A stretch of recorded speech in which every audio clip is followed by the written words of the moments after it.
বাঙালি মাত্রই মাছ প্রিয়, আর সেই মাছ যদি বানানো যায় একদম নতুনভাবে, অন্য উপায়ে, তাহলে তো ভাত দিয়ে জমেই যায়।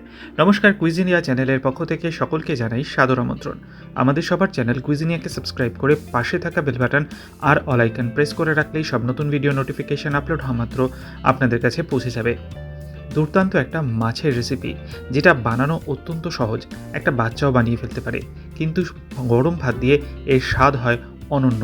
একদম নতুন উপায়ে তৈরি করা এই মাছের রেসিপিটি অতি অবশ্যই বাড়িতে একবার ট্রাই করে দেখবেন। আমি এখানে গ্যাসটা কিন্তু জ্বালাইনি। আমি কড়াইতে দিয়ে দিচ্ছি প্রথমে 2 পিস কাতলা মাছ, তার সাথে দিয়ে দিচ্ছি একটা ছোট সাইজের টমেটো ছোট ছোট টুকরো করে কেটে। এর সাথে দেওয়া হচ্ছে 1 মুঠো কড়াইশুঁটি। তারপর এখানে আমি দিয়ে দিচ্ছি স্বাদ অনুযায়ী নুন। এরপর এতে আমি দিচ্ছি 1/4 টিস্পুন হলুদ গুঁড়ো, 1/4 টিস্পুন লাল লঙ্কার গুঁড়ো, 1/4 টিস্পুন কাশ্মীরি লাল লঙ্কার গুঁড়ো। ঝালটা আপনারা আপনাদের পছন্দ অনুযায়ী দেবেন। 2টো কাঁচা লঙ্কা মাঝখান থেকে টুকরো করে দিয়ে দেওয়া হলো। এরপর এতে আমরা দিয়ে দিচ্ছি 2 কাপ পরিমাণ জল, মানে প্রায় 400 ml মতো জল। তার সাথে দিয়ে দেওয়া হলো 2 টিস্পুন কাঁচা সর্ষের তেল। এবার আমরা কিন্তু গ্যাসটাকে জ্বালাচ্ছি। এতক্ষণ গ্যাস না জ্বালিয়ে কিন্তু কাজটা হচ্ছিল। এগিয়ে যাব তার আগে মনে করিয়ে দিই আমার নতুন চ্যানেল লাইফ ইজ প্রেশাস, যেখানে জীবনের নানা দিক নিয়ে আমি আপনাদের সাথে আলোচনা করি।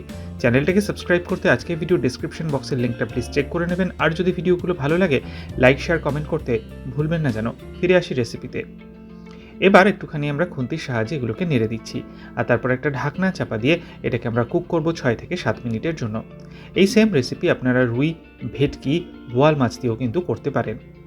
এবার 7 মিনিট মতো হয়ে যাওয়ার পর ঢাকনাটাকে ফাইনালি খুলে নিলাম। খুলে একটু নেড়ে চেড়ে দিচ্ছি, আর তারপর আমরা এই মাছের যে টুকরোগুলো আছে সেগুলোকে ছোট ছোট পিস করে নিচ্ছি খুন্তির সাহায্যে। ঠিক যেরকমভাবে আপনারা দেখছেন এরকমভাবে ছোট ছোট পিস করে নেবেন। মাছের 2টো পিসকে আমরা এরকম ছোট ছোট টুকরো করে নিলাম, আর তারপর এতে আমরা দিয়ে দিচ্ছি আলু।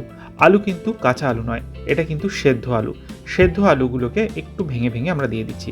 একটা বড় সাইজের আলুকে এরকমভাবে সেদ্ধ করে নিয়ে আমরা এরকম ভেঙে ভেঙে এর মধ্যে দিয়ে দিলাম। এটা একদম লাস্টের দিকেই কিন্তু অ্যাড করবেন, কারণ এটা অলরেডি সেদ্ধ করা রয়েছে।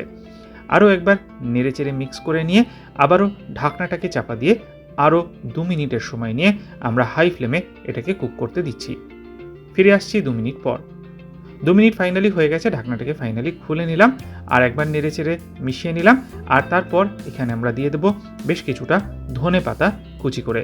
ধনে পাতা কিন্তু আমি এখানে ডাঁট শুদ্ধই ব্যবহার করেছি। ধনে পাতাটাকে দিয়ে আরও একবার নেড়ে চেড়ে মিক্স করে গ্যাসের ফ্লেমটা অফ করে ওপর থেকে ছড়িয়ে দিচ্ছি 1 টিস্পুন কাঁচা সর্ষের তেল। আর রেডি হয়ে গেল আমাদের এই মাছ দিয়ে অভিনব রেসিপি। এটা আশা করি একদম নতুন লাগবে। গরম ভাত দিয়ে একবার এইভাবে মাছটাকে ট্রাই করে দেখুন, সবাই কিন্তু বাহবা দেবে। খেয়ে কমেন্টের মাধ্যমে জানান কেমন লাগলো। ভালো লাগলে লাইক এবং শেয়ার করতে ভুলবেন না যেন। যারা এখনও চ্যানেল কুইজিনেকে সাবস্ক্রাইব করেননি, অনুরোধ করবো চ্যানেলটাকে সাবস্ক্রাইব করে এই পরিবারের সদস্য হয়ে যাওয়ার জন্য। লাইফ ইজ প্রেশাস গল্পের শিকালেকাল চ্যানেল দুটিকে সাবস্ক্রাইব করতে আজকে ভিডিও ডিসক্রিপশন বক্সের লিঙ্কটা প্লিজ চেক করে নেবেন। সবাই ভালো থাকবেন, সুস্থ থাকবেন। দেখা হবে পরের রেসিপি নিয়ে। আজ এ পর্যন্তই, নমস্কার।